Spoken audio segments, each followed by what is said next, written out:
গৰ্ভৱতী মহিলাৰ বহাৰ ধৰণৰে জানক গৰ্ভত ল'ৰা নে ছোৱালী। নমস্কাৰ বন্ধু বান্ধৱীসকল, আপোনালোকক মোৰ চেনেল অসমীয়াত ঘৰুৱা দিহাবাই চন্দ্ৰকলালৈ স্বাগতম জনালোঁ। বন্ধু বান্ধৱীসকল, আজিৰ এই প্ৰেগনেন্সিৰ ভিডিঅ'টিত আমি জানিম গৰ্ভৱতী মহিলাৰ বহাৰ ধৰণে কেনেকৈ জানিব পাৰি যে তেওঁৰ গৰ্ভত থকা শিশু কি হয়, ল'ৰা হয় নে ছোৱালী হয়, তাৰে বিষয়ে আজি আমি এই ভিডিঅ'টিত জানিম।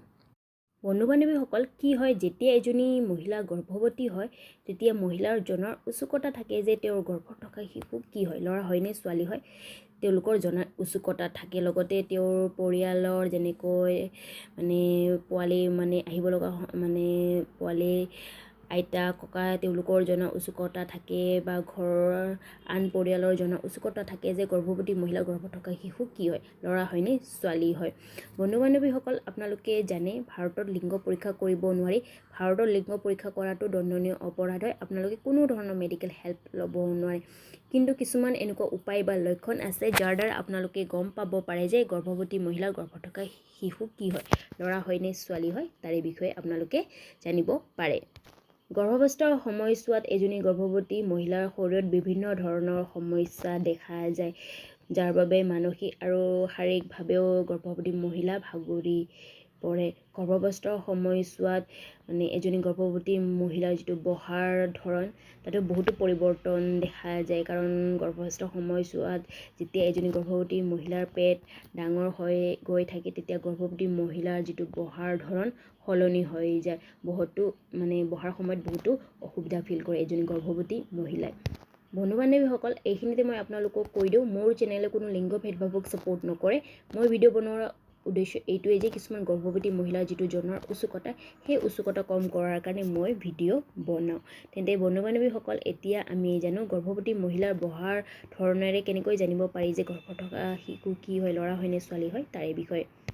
বন্ধু বান্ধৱীসকল, এনেকুৱা মনা হয় যদি গৰ্ভৱতী মহিলাৰ গৰ্ভাৱস্থাৰ সময়ছোৱাত যদি এঠাইত বহাৰ পিছত উঠাৰ সময়ত যদি সোঁহাত দি উঠে তেন্তে মনা হয় যে গৰ্ভত থকা সন্তান এজন ল'ৰা হয় বুলি।